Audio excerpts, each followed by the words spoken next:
Fala pessoal, sejam bem-vindos a mais um Convergindo Ideias, o podcast aqui da Convergent, uma das maiores integradoras de tecnologia do mundo. Hoje o papo é quente, eu acho que é interessante, a gente vai falar sobre a segurança da segurança. Pode parecer meio estranho o tema, mas ele faz todo sentido. A gente vai falar aqui justamente de como que a gente consegue manter a segurança cibernética em dispositivos de segurança eletrônica. E aqui eu estou falando de segurança, de controle de acesso, de cibersegurança, até porque, para vocês terem uma ideia, segundo um artigo da PUC do Rio Grande do Sul, tirando os computadores, que são os primeiros dispositivos mais vulneráveis a cyberataques, o segundo dispositivo mais vulnerável são as câmeras de segurança. Ou seja, é algo alarmante, sem dúvida, até porque o número de câmeras de segurança, tanto nas ruas, quanto dentro das residências, quanto em empresas, é enorme. E esses dispositivos são portas de entrada para hackers. Mas para trocar uma ideia comigo a respeito de como que a gente consegue realmente manter a segurança digital ou cibernética em dispositivos de segurança eletrônica, eu trouxe aqui um cara muito gente boa, tão gente boa quanto o tamanho da barba dele. Mr. Eric Mello. Fala aí, Eric, certinho contigo, cara? Tudo bem, e você, Eric? Cara, nós somos muito próximos de sermos xará ali por um U de diferença, certo? Quase xará, um caractere. 8 bits de diferença. 8 bits é legal essa. Boa, cara. Bom, você é gerente de conscientização de cibersegurança da Genetec. Primeiro eu queria que você explicasse um pouco como é que você chegou aí e o que é um gerente de conscientização de cibersegurança. Vamos lá. Bom, E quem é a Genetec, claro. Claro, vamos lá. Bom, eu trabalho na área de segurança física há um tempinho, um pouquinho mais de 22 anos. Poxa. E aí, sempre gostei muito Eu comecei com TI, né? E sempre gostei muito dessa área, sempre gostei muito de cibersegurança. E sempre foi um hobby. E desde 2020, quando a LGPD entrou em vigor aqui no Brasil, né, as empresas precisam de ter um Data Protection Officer, né, um encarregado de dados aqui em português. Né. E aí eu fiz algumas certificações antes dessa data, tal, me apliquei, me candidatei ali, né, me propus na Genetec, eu estava trabalhando na Genetec nesse momento. Meu chefe gostou da ideia, aceitou, legal, e é muito focado em privacidade. Mas é muito relacionado. Quando você fala de privacidade de dados hoje em dia, os seus dados basicamente eles estão todos no mundo digital, né, no cibernético. Então começou a misturar muito, ou se interpolar muito as duas demandas. E aí foi feita a proposta para mim para assumir esse chapéu de cibersegurança, junto com a parte de gestão de privacidade para a região, na América Latina. Na ocasião eu estava como engenheiro de aplicação na Genetec. E agora, depois disso, eu passei o bastão do engenheiro de aplicação para alguém e fiquei 100% com essa parte de cibersegurança e privacidade, até que cibersegurança, por inércia mesmo, tomou praticamente todo o tempo. A privacidade agora representa menos que 10% do meu tempo e cibersegurança todo o resto.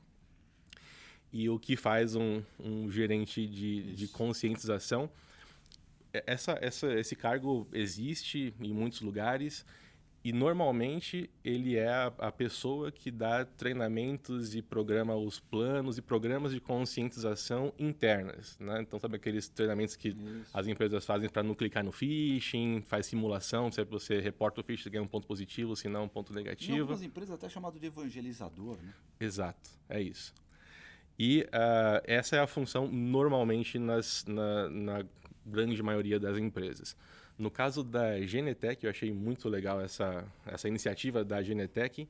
É diferente a minha função, né? Eu participo, a gente tem um time de evangelização interna, né? Eu participo desse time, a gente faz um programa também periodicamente, etc.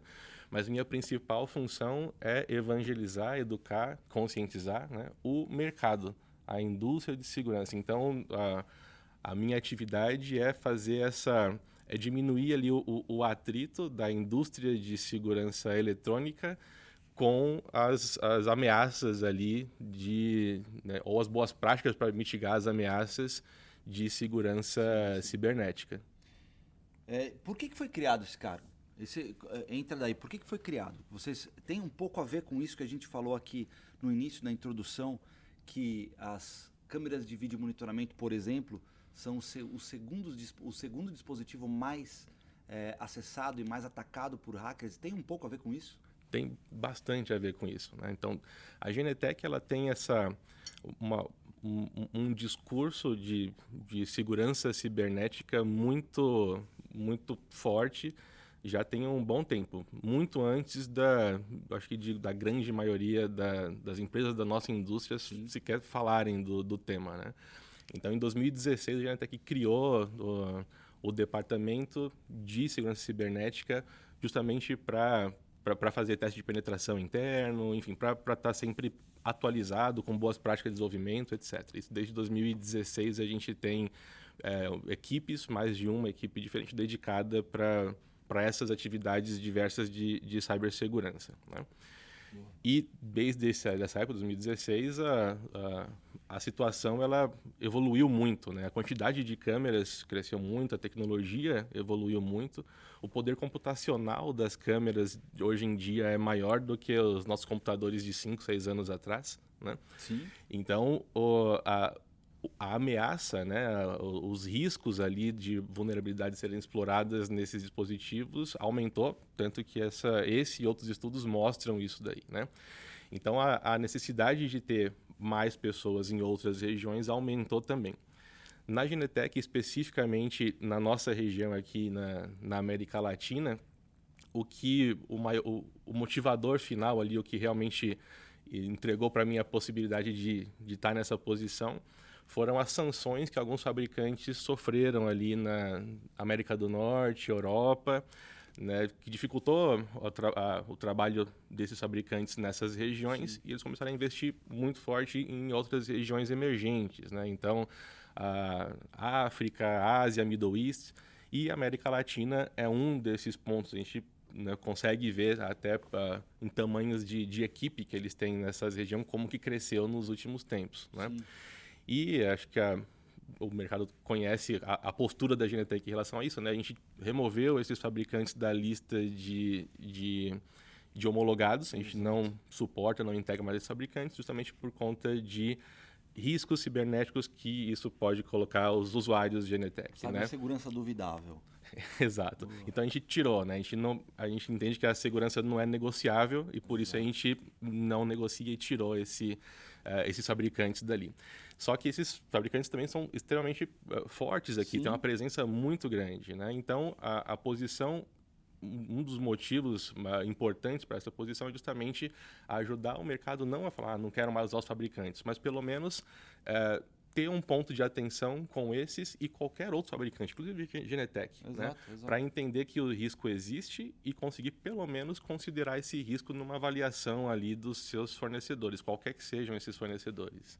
É interessante, né? Porque quando a gente fala principalmente de dispositivos de segurança, ataque a dispositivos de segurança, a gente também está falando diretamente de privacidade, principalmente segurança, né? Câmeras de segurança. Sim. Você está falando de privacidade, quer dizer, muitas vezes... Cara, quantos sites que eu já vi que tem disponível câmeras que estão instaladas em casas, que você pode... Eu não lembro se esses sites estão ativos ainda, mas você facilmente conseguiria acessar câmeras em diversos lugares do mundo, inclusive em casas, né? Isso, para mim, foi assustador. Agora, privacidade é um ponto. Quais são as outras... quais são os outros tipos de ataque? As portas de entrada que podem ser possíveis a partir desses dispositivos de segurança? Vamos lá.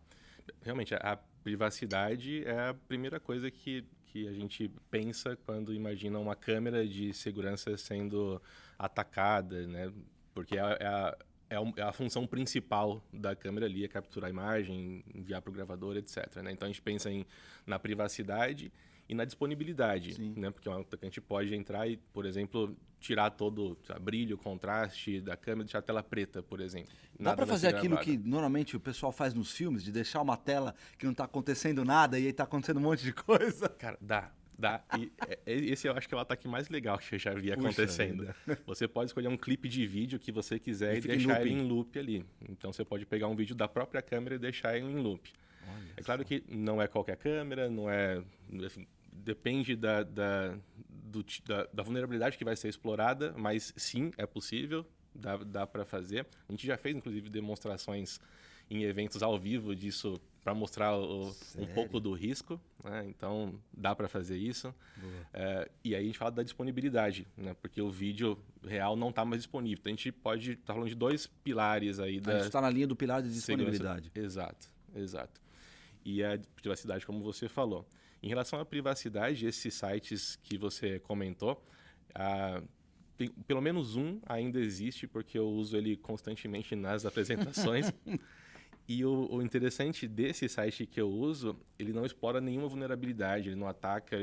O que ele faz é buscar a câmera na internet, aberta e sem senha. Tá? Exposta e sem senha.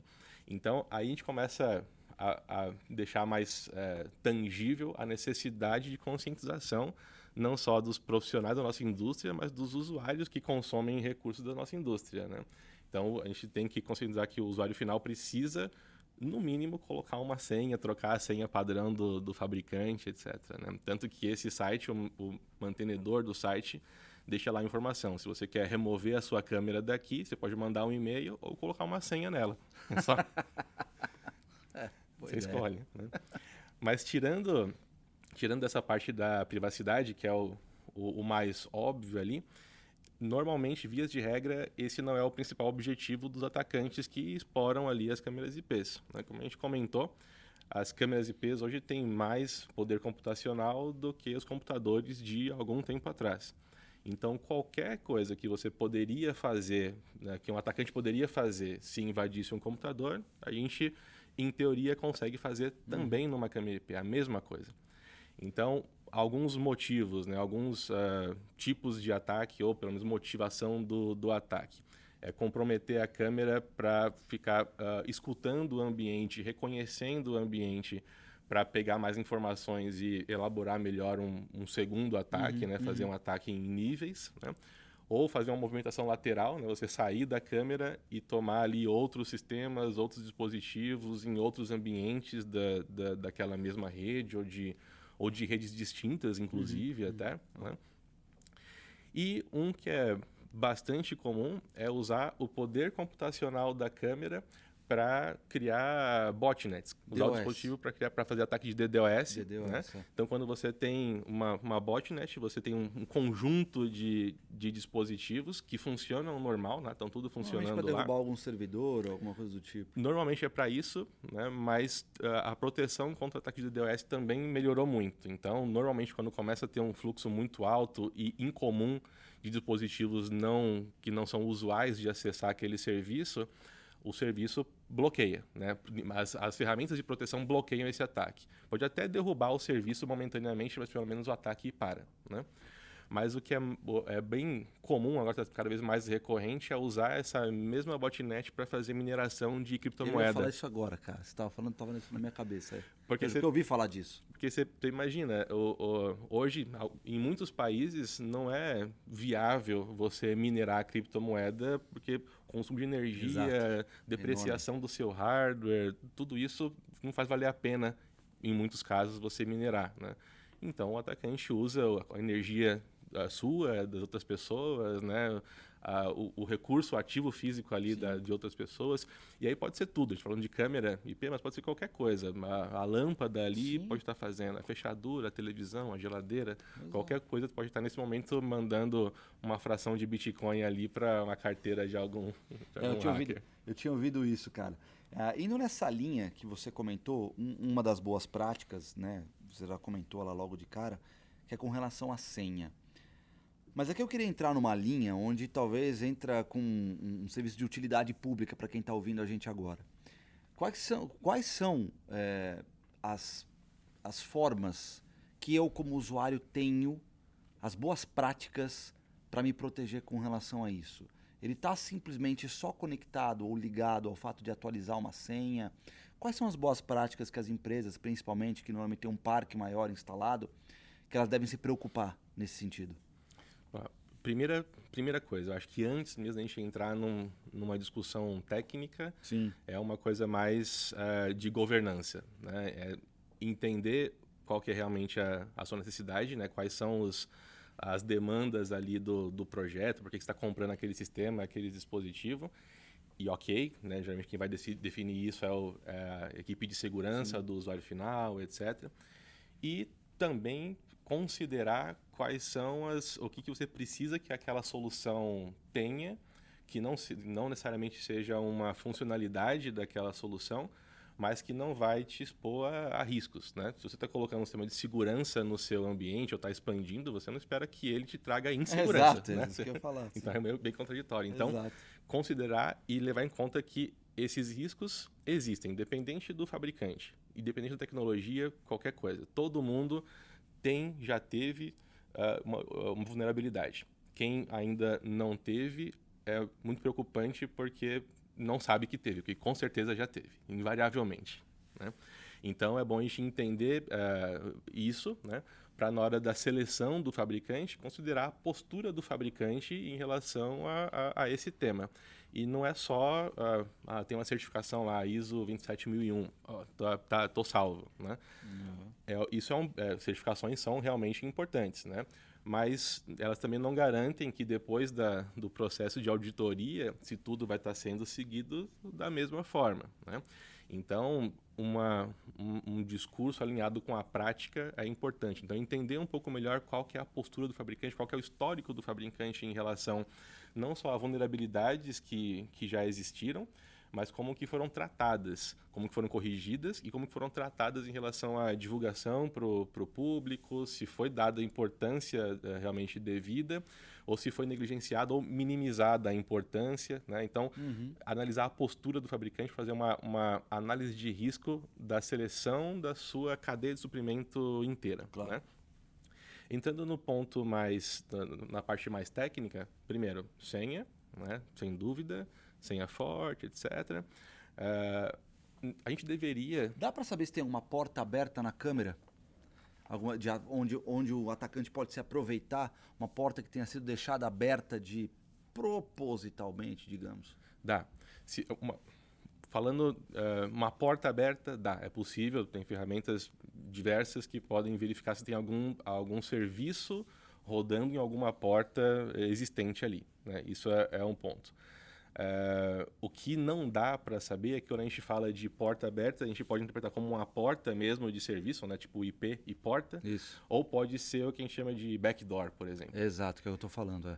Aí o backdoor é uma expressão mais genérica, mais abrangente. Ela pode ser uma porta rodando um serviço ali, ou pode ser um meio de alguém, no caso do atacante, entrar no seu dispositivo usando artifícios ali, né? Boa. Então, você pode ter a porta que você usa para acessar a imagem da câmera. Ela é necessária, senão você não consegue acessar o vídeo daquela câmera, né?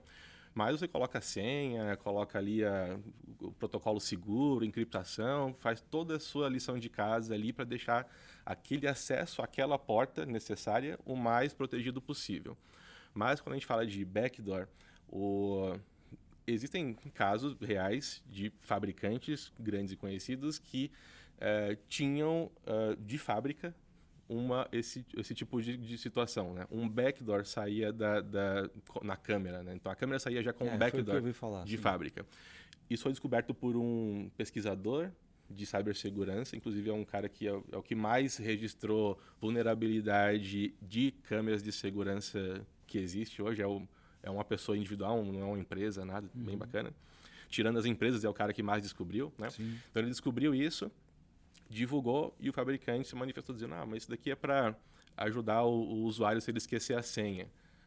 A gente pode até fazer um esforço e acreditar nas boas intenções desse fabricante, pode ser. Mas os atacantes vão usar essa boa intenção do fabricante para usar para alguma coisa negativa. Então, esse tipo de solução é completamente inaceitável, independente de qual que seja a motivação, seja ela real ou não. não é aceitável, né? Então, claro. e isso não tem como uma pessoa normal saber. Esse era o ponto onde eu ia chegar. Quando a gente fala de senha, né? E desculpa, eu acabei te cortando Imagina. quando você estava falando das boas práticas aí, senha era uma delas, mas me veio isso na cabeça logo de cara, foi a situação do backdoor, porque é justamente esse o ponto. Isso fica por trás, quer dizer, é difícil da pessoa saber. E aí, existem ferramentas no mercado onde é possível se rodar algum tipo de diagnóstico num parque de câmera instalado, na qual eu consiga identificar esse tipo de coisa, por exemplo? É possível rodar algumas ferramentas para identificar vulnerabilidades já conhecidas, para saber se o seu parque tem alguma coisa que já se sabe como explorar, né? Então, ele não vai achar tudo, né? Tudo que já foi registrado, mas vai achar alguma coisa, né? O que é possível fazer é monitorar as atividades, né? Então, para ver se alguma coisa tentar entrar ou tentar sair sem que esteja dentro do planejado, você seja notificado. Tem outros casos... Isso tem a ver com o nível de processamento que aumenta, algo desse tipo? Faz algum sentido, não? Faz, mas só que não é confiável, Não é, porque a câmera pode ter oscilação, né? O dispositivo pode ter oscilação de nível de processamento. Tá. Mas é válido, Ok. porque se for constante, se for alguma coisa tipo meio padronizada, todo dia essa hora Isso. sobe, então você pode começar a analisar esse tipo de comportamento, sim. Mas só que analisar tráfego é mais eficiente, porque você pode Sem verificar dúvida. se a câmera está tentando sair. A gente tem um cliente que, inclusive, trocou o parque de câmera desse fabricante, que ele tem no parque dele hoje aí alguns milhares de câmeras. São 30 mil câmeras instaladas no parque. Né? Bem pouquinho. E ele identificou, o time de TI identificou que as câmeras desse fabricante tentavam acessar um servidor baseado na China. Então, pelo endereço de IP, se podia verificar isso. Beleza, se foi uma suspeita enorme e tal, tirou tudo isso, barrou. Hipóteses agora, né? Possivelmente, esses dispositivos estavam tentando acessar o servidor de configuração, para ver se tem algum firmware mais novo, fazer uma atualização, alguma coisa assim. É uma possibilidade. Mas aí também tem um problema, é a questão da transparência, né? Se o usuário coloca um dispositivo no seu ambiente, ele precisa saber tudo que aquele dispositivo precisa de recursos, e principalmente os recursos de saída, né? Se ele vai sair para a internet, tem que saber para onde, por quê e como que funciona a saída e volta. Porque, de novo, esse meio de comunicação pode ser explorado por algum agente malicioso. Eu posso não querer ou posso ser proibido por algum regulamento regional que o meu dispositivo acesse servidores de regiões específicas ou acesse servidores de fora da minha empresa sequer, né? Sim, então, isso é mesmo podendo ser ou não um tipo de exfiltração de dados, né? de roubo de informação, pode ser ou não, eu acredito que não nesse caso, mas ainda assim é um incidente de segurança, porque você está permitindo que o seu dispositivo saia para algum local, né, para algum ambiente que você não sabe qual, quando e nem porquê. Mas a gente está falando de um parque bastante grande, gigantesco de câmeras instaladas, de 30 mil aí, né? Uma vez implementadas essas câmeras, ok, independente de qualquer coisa, como é que... A gente falou de boas práticas, mas se tiver implementado, se o projeto tiver implementado, como é que eu faço para tentar me proteger? Ele tem a ver com rodar diagnóstico? Como é que eu posso fazer? Bom, quero checar, beleza, fiquei com medo disso, ok, vocês conseguiram levantar o meu medo, eu estou com medo. Como é que eu faço para tentar me proteger e saber se o que está acontecendo aqui na minha rede de câmeras instaladas está sendo transparente? De novo, a primeira coisa, assim como na seleção do fabricante, do equipamento, é começar pela parte de governança. Sim. Primeiro, conhecer o seu parque, entender o que você tem, saber qual que é a aplicação, se aquela câmera está ali para quê, qual que é o objetivo, etc.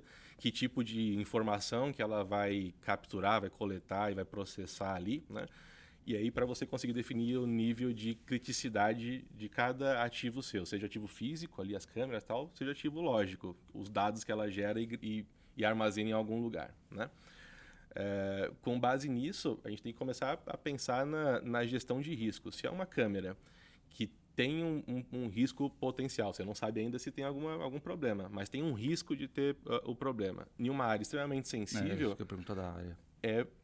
prudente você trocar essa câmera nessa área, pelo menos. Seu parque é gigante, você não pode trocar tudo numa paulada só, né? Mas começar a trocar ali, pelo menos nas áreas mais sensíveis, né? Como primeiro passo. E a partir daí, identificando potenciais riscos e qual que é o seu apetite para risco, né? Se alguém hackear essa câmera aqui e der ruim, conseguir invadir tudo, que impacto que eu vou ter nisso daqui, né? É aceitável esse impacto? Ou eu tenho como minimizar o impacto, aí eu ignoro a ameaça, que é a câmera ser explorada, mas eu trabalho no impacto.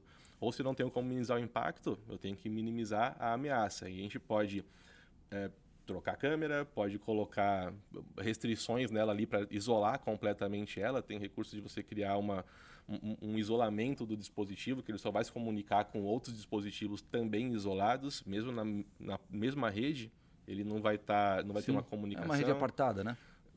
Pode ser uma rede apartada, uma VLAN, ou pode ser só realmente outras formas de isolar virtualmente ali o dispositivo. Né? As medidas de mitigação vão ter que ser definidas baseado na análise de risco. E é essa que eu acho que é a parte essencial ali. E por isso que é importante conhecer o ambiente. Né? Uma das etapas de qualquer ataque cibernético é reconhecimento. Então, o atacante ele vai tentar entender o seu ambiente para tirar o máximo que ele puder daquele ataque que ele conseguiu, eventualmente até outros ataques em consequência daquele. E o dono do sistema, né, o usuário, o dono do ambiente, ele deveria ter uma vantagem sobre qualquer adversário, que é conhecer o ambiente dele já de antemão. Só que isso nem sempre acontece, né? Então, conhecer o ambiente é a primeira etapa para a gente começar a pensar na governança, para depois começar a pensar em medida e, por último, começar a pensar em ferramenta para proteger. Porque a gente pode pensar assim, vou colocar aqui um firewall de próxima geração, né, que usa inteligência artificial, tudo e tal. Mas se você não tem todo ali o porquê que aquele firewall está ali, o que ele vai fazer, o que ele vai proteger, do que e como, você pode estar investindo um dinheiro ali. Você está só plugando ele ali para nada, muitas vezes. O que pode ser até pior, porque vai te dar uma falsa sensação de segurança, você fica mais tranquilo, mais relaxado, e aí você abaixa a guarda. Né? Isso, faz sentido. Agora, cara, para a gente já caminhar para o final, como é que você vê, você estava falando justamente sobre o início do seu cargo lá na Genetec, e essa preocupação cada vez maior que a empresa está tendo com relação à cibersegurança, mas você é um cara que está em várias empresas e conhece muita gente, dá treinamento, e provavelmente você é a melhor pessoa para responder a respeito disso. Como é que está o cenário de preocupação das empresas com relação à cibersegurança de dispositivos de segurança? Cara, é muito boa essa pergunta, porque a preocupação ela é crescente. Quando você fala cibersegurança, todo mundo presta atenção, realmente fica atento, porque é um tema sensível para todo mundo. Mas eu fiz algumas rodas de conversa com algumas grandes empresas para fazer benchmarking mesmo. Então, para chegar nessa resposta que eu te pedi. Exato. Então, para fazer benchmark. Então, não era para apresentar nada, para falar nada, era realmente para a gente entender, tanto para eu entender das empresas, quanto para elas entenderem das outras grandes empresas também, como que elas estão tratando esse tema. E mesmo algumas empresas muito maduras, empresa com um SOC dedicado para IoT, por exemplo. Tem um SOC para cuidar de tudo, servidor, workstation, etc. E um outro SOC só para cuidar de IoT. Eu achei aquilo bem diferente, falei, legal, me conta um pouquinho mais como é que é o seu SOC, por que não está unificado, tem um de TI, outro de OT e tal. Ele foi respondendo, e aí cheguei no momento, falei, beleza, entendi que ele estava monitorando o IoT industrial, a parte de automação industrial, né? Eu falei, e a segurança eletrônica? Não, isso daí eu não é comigo. Não, eu monitoro até a porta do switch. Dali para frente é o cara de segurança que cuida. Isso acontece muito, essa divisão de equipes. Muito. Então, na verdade, eu de todos os lugares que eu já visitei, já falei, eu conheci uma empresa que é essa do parque de 30 mil câmeras, que tem uma convergência legal. O time de cibersegurança e o time de segurança física funcionam muito bem juntos hoje, né? Mas no começo foi um problema. E esse, eu acredito que seja hoje o maior desafio, é diminuir esse atrito. Porque, historicamente, a gente tem o profissional de segurança física, que tem muita experiência em segurança física, muitas vezes é um ex-profissional de segurança pública, etc., e conhece muito bem daquilo que ele faz. E sempre foi responsável, único e absoluto, pelas decisões daquilo dali. E, do outro lado, o time de TI, que também tem as suas responsabilidades, monitora dezenas, às vezes centenas de milhares de dispositivos, celular, tudo, etc. Quando você fala que eles deveriam começar a trabalhar junto, primeiro, o cara de segurança ele pode ver a participação do profissional de cibersegurança como uma intervenção ali que ele fala, e agora, está querendo opinar? Ameaça. Uma ameaça, exato. Boa. E do outro lado, o profissional de cibersegurança, que não tem total autonomia naqueles dispositivos, vai ter lá mais 30 mil dispositivos para ele monitorar, controlar e proteger dentro do seu SOC ali com os mesmos recursos que ele tem. Um acha que um é ameaça, o outro acha que vai ter mais trabalho. Exato. Mas no final das contas, se qualquer um dos dois ali falhar na missão ali, a empresa toda exato. vai sofrer. Então, esse eu entendo que seja o maior desafio, diminuir esse atrito, né, entre as áreas. E a gente percebe, quando a gente tem uma conversa com times de TI, seja de segurança da informação, segurança cibernética ou de qualquer outra área de TI, esse tema de cibersegurança, ele é muito mais sensível e é muito mais fácil de alcançar esse profissional e mais fácil também de conseguir fazer com que ele entenda que esse risco é real, que não é uma conversa comercial, que eu não estou falando para vender Genetec, sim, simplesmente. Claro. Né? Se comparado com um profissional de segurança física. Eu percebo que está melhorando, né? As pessoas estão ficando cada vez mais cientes dos riscos, até por conta da quantidade de incidentes. A gente viu semana passada, 2 semanas atrás, uma coisa assim, dia 19, CrowdStrike, né? O apagão da CrowdStrike. Então a gente vê como que a gente é dependente de sistemas de tecnologia da informação e da conectividade desses sistemas. E uma câmera IP, por mais que você tenha ali um ambiente todo robusto, mas se uma câmera IP, uma controladora, uma lâmpada for invadida, todo aquele seu investimento ali, tudo que você tinha, foi para água abaixo. Exato. Então a gente percebe o aumento ali do nível de conscientização, mas ainda é baixo. Ainda é baixo. Tem um caminho grande para a gente seguir, apesar de estar no caminho certo, o caminho ainda é grande. Boa. O Eric, cara, obrigado. Se deixar, a gente fica conversando aqui por muito tempo. Eu trabalhei há muito tempo atrás com uma distribuidora que tinha como segurança no seu core. Então, aprendi muita coisa com profissionais muito bacanas. Hoje eu aprendo de novo com você. Foi uma aula que você deu para todos nós que estão nos assistindo agora. E eu quero novamente agradecer a Genetec por liberar você e você por estar aqui com a gente. Obrigado mesmo. Imagina, eu que agradeço aí pela oportunidade, pelo convite. Isso aí. Faremos outros. Boa. É isso, gente. Tudo começa pela governança. Entender o projeto, entender a necessidade, o tipo de câmera, o tipo de fabricante que você vai utilizar dentro a criticidade desses ambientes onde você implantar essas câmeras. É fato, existem problemas de acesso a câmeras. A gente acabou de falar aqui que é o segundo dispositivo mais acessado por hackers, mais atacado por hackers. Então, é sim algo muito, muito perigoso. Só que consciência é o ponto fundamental ou a pedra fundamental para a gente resolver esse problema. Então, espero que tenha servido esse conteúdo, essa aula que o Eric nos deu aqui. Compartilhem, porque quanto mais pessoas saberem a respeito disso, essa consciência que o Eric acabou de falar só aumenta. Então, contamos com vocês. Muito obrigado e até a próxima.